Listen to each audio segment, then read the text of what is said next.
बच्चों, कैसे हैं आप? उम्मीद करती हूँ आप बढ़िया और मज़े में होंगे। चलिए बच्चों, आज हम पढ़ेंगे शब्द भंडार यानी कि वोकैबुलरी। तो सबसे पहले शब्द भंडार में जानेंगे हम विलोम शब्द। बच्चों, किसी शब्द का विपरीत अर्थ बताने वाले शब्दों को विलोम या विपरीतार्थक शब्द कहा जाता है। जैसे समय हमारे अनुकूल होना चाहिए, ना कि प्रतिकूल। अनुकूल और प्रतिकूल एक दूसरे के विलोम है। ईश्वर का ना तो आदि है और ना ही अंत। आदि और अंत विलोम शब्द।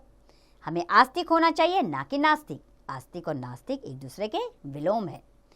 तो बच्चों, इन वाक्यों में अनुकूल प्रतिकूल, आदि अंत तथा आस्तिक नास्तिक एक दूसरे से विपरीत अर्थ बता रहे हैं, अतः ये विलोम शब्द हैं। आइए कुछ विलोम शब्द पढ़ लेते हैं हम, आप उन्हें याद कीजिएगा। जैसे अनुकूल प्रतिकूल, ज्येष्ठ कनिष्ठ, अनुज अग्रज, मित्र का विलोम शत्रु, अधिक का न्यून, क्रय का विक्रय, अपना का पराया, उदार का कृपण, आदर का निरादर, दानी का कंजूस, आदान का विलोम प्रदान।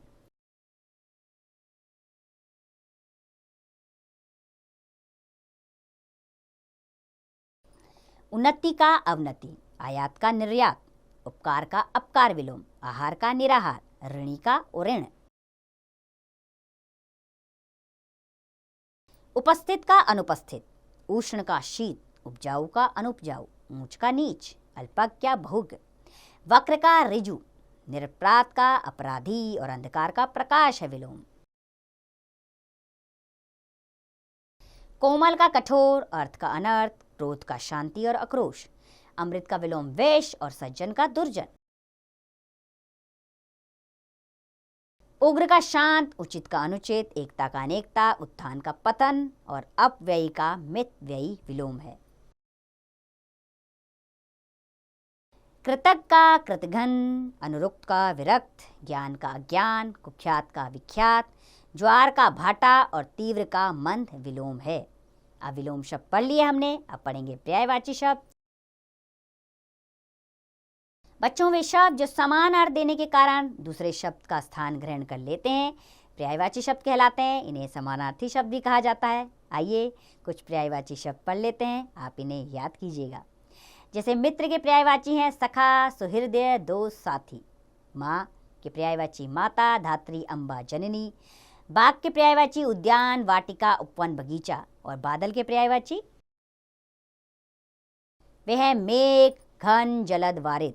फूल के सुमन, पुष्प, प्रसून, कुसुम। पवन के समीर, वायु, अनिल, मारुत। पहाड़ के पर्वत, अचल, गिरी, शैल। नौकर के दास, अनुचर, भृत, सेवक। नदी का सरिता, नद, निर्झरणी, तरणिनी। आसमान के पर्यायवाची हैं नभ, अंबर, व्योम, अनंत। कमल के नीरज, पंकज, सरोज, राजीव। कोयल के कोकिल, कोकिला, पिक, कलकंठ। और गंगा के मंदाकिनी, जाह्नवी, भागीरथी, सुरसरी। घर के भवन, सदन, आल्य, धाम। जल के नीर, सलील, तोये, वारी। और चांद के पर्यायवाची हैं शशि, चंद्रमा, राकेश, सुधांशु। तारा के पर्यायवाची हैं तारक, नक्षत्र, उदुक, उड़ुगन। तालाब के पर्यायवाची हैं ताल, जलाशय, तड़ाक, सरोवर। और देवता के देव, सुर, अमर, विबुध। धरती के पर्यायवाची हैं धरा, वसुधा, मही, भू।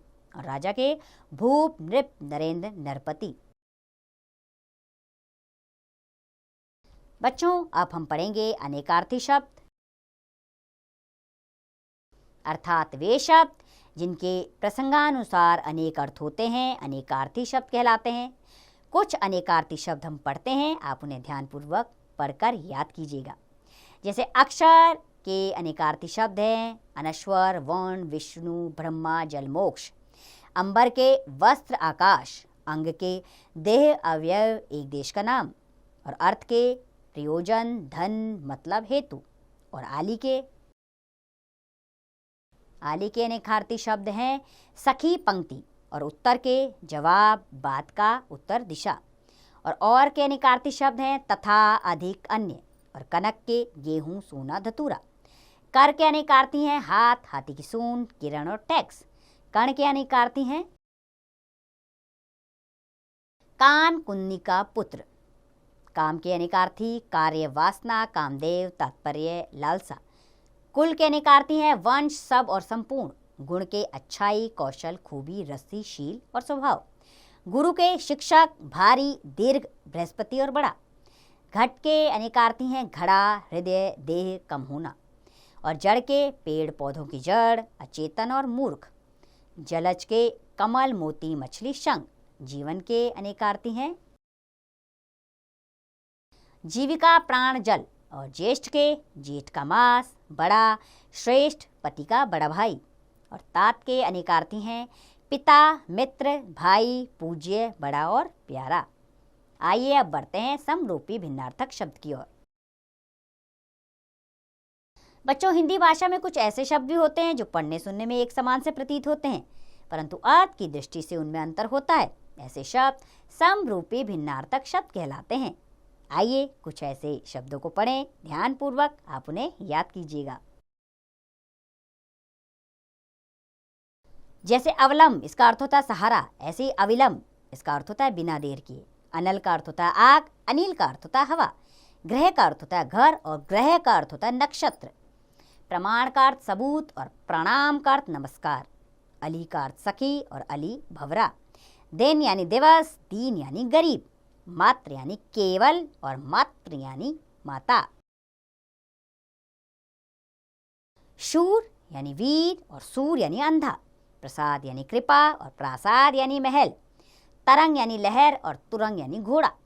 चिर अर्थात पुराना और चीर का अर्थ हुआ वस्त्र। कुल का अर्थ है वंश और कूल का अर्थ है नदी का किनारा। और का अर्थ है तरफ और का अर्थ है तथा। क्रम का अर्थ सिलसिला और कर्म का अर्थ है काम।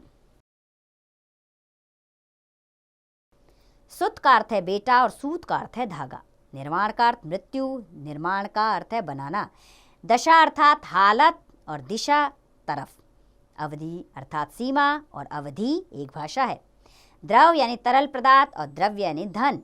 शर अर्थात प्राण और सर अर्थात सिर। हय का अर्थ है घोड़ा और ही यानी हृदय।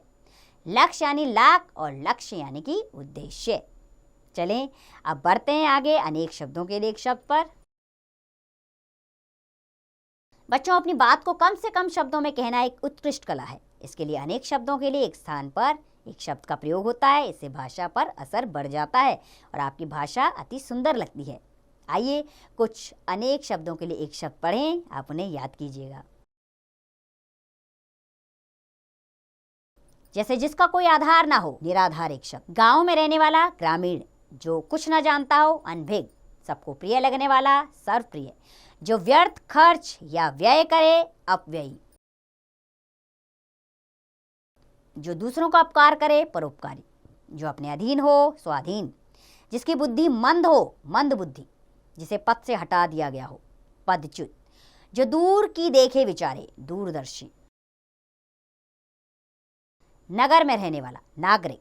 जो अवसर का लाभ उठाए, अवसरवादी। जो साथ पढ़ता हो, सहपाठी। वर्ष में एक बार होने वाला, वार्षिक। 6 महीने में एक बार होने वाला, अर्धवार्षिक। 3 महीने में एक बार होने वाला, त्रैमासिक। ईश्वर में विश्वास रखने वाला, आस्तिक। ईश्वर में विश्वास ना रखने वाला, नास्तिक। जिसके आने की तिथि तय ना हो, अतिथि। जिसकी पत्नी मर गई हो, विधुर। जो छिपाकर रखने योग्य हो, गोपनीय।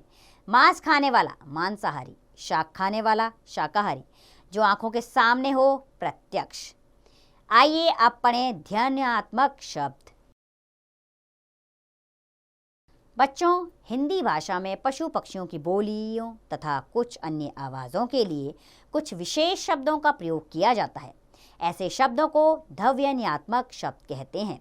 जैसे बकरी मिमियाती है, तो मिमियाती ऐसा ही एक शब्द है। कुत्ता भौंकता है। जैसे पशुओं की ध्वनियाँ। घोड़ा हिनहिनाता है, बिल्ली म्याऊ म्याऊ करना उसका, गाय का रंभाना, मेंढक का टर्राना, शेर का दहाड़ना, सांप का फुफकारना, हाथी का चिंघाड़ना, गधा का ढेंचू ढेंचू करना। और पक्षियों की ध्वनियाँ जैसे चिड़िया चहचहाना, बाज चीखना, कौवा काऊ काऊ करना, कबूतर गुटरगू करना, मोर केकना, हंस कूजना, कोयल कूकना और तोता टें टें करना। अब हैं अन्य ध्वनियाँ। जैसे कि दांत किटकिटाना, मेघ गरजना, पत्ता खड़कना, चारपाई चरमराना, बिजली कौंधना, हवा सरसराना, चूड़ियां खनकना और धनुष टंकारना। आइए बच्चों, अब तत्सम और तद्भव शब्द जानें। बच्चों, तत्सम शब्द हिंदी भाषा में संस्कृत भाषा के बहुत से शब्द ज्यों के त्यों अपना लिए गए हैं। इन शब्दों को तत्सम शब्द कहते हैं, जैसे मात्र, प्रत, उत्थान, अभीष्ट, अद्भुत आदि। अर्थात ये शब्द संस्कृत भाषा से ज्यों के त्यों हिंदी भाषा में प्रयोग किए जाते हैं। दूसरे तरह के शब्द हैं तद्भव शब्द। हिंदी भाषा में कुछ ऐसे भी शब्द हैं जो मूल रूप से तो संस्कृत के थे, परंतु हिंदी भाषा में इन्हें कुछ रूप बदलकर प्रयोग किया जाने लगा। इन शब्दों को तद्भव शब्द कहते हैं, जैसे अंधेरा, आग, कान, खेत, ऊंचा आदि। आइए कुछ तत्सम और उसके तद्भव शब्द पढ़ते हैं, आप इन्हें कंठस्थ कीजिएगा। जैसे अक्षर तत्सम शब्द है, इसका तद्भव है आखर।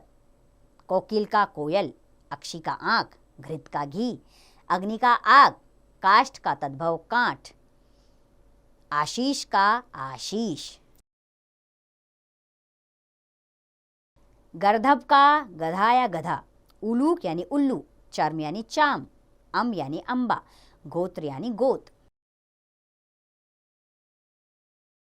अमूल्य अमोल, गृह घर, ओष्ठ होंठ, ग्रंथि गांठ।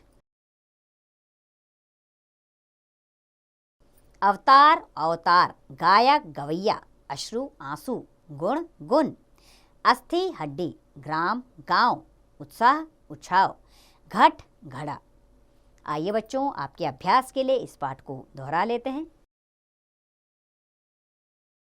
किसी शब्द का विपरीत अर्थ बताने वाले शब्द को विलोम या विपरीतार्थक शब्द कहते हैं। किसी शब्द के समान अर्थ देने वाले शब्दों को पर्यायवाची या समानार्थी शब्द कहते हैं। पढ़ने सुनने में एक समान किंतु अर्थ की दृष्टि से भिन्न शब्दों को समरूपी भिन्नार्थक शब्द कहते हैं। प्रसंगानुसार अनेक अर्थ रखने वाले शब्दों को अनेकार्थी शब्द भी कहते हैं। अनेक शब्दों के लिए एक शब्द के प्रयोग से भाषा असरदार हो जाती है। हिंदी भाषा में ज्यों के त्यों प्रयुक्त संस्कृत भाषा के शब्दों को तत्सम तथा कुछ रूप बदलकर प्रयुक्त संस्कृत शब्दों को तद्भव शब्द कहते हैं। तो उम्मीद करती हूँ बच्चों, यह अध्याय आपको अच्छे से समझ आया होगा। अब इसका अभ्यास कार्य आप स्वयं कीजिए।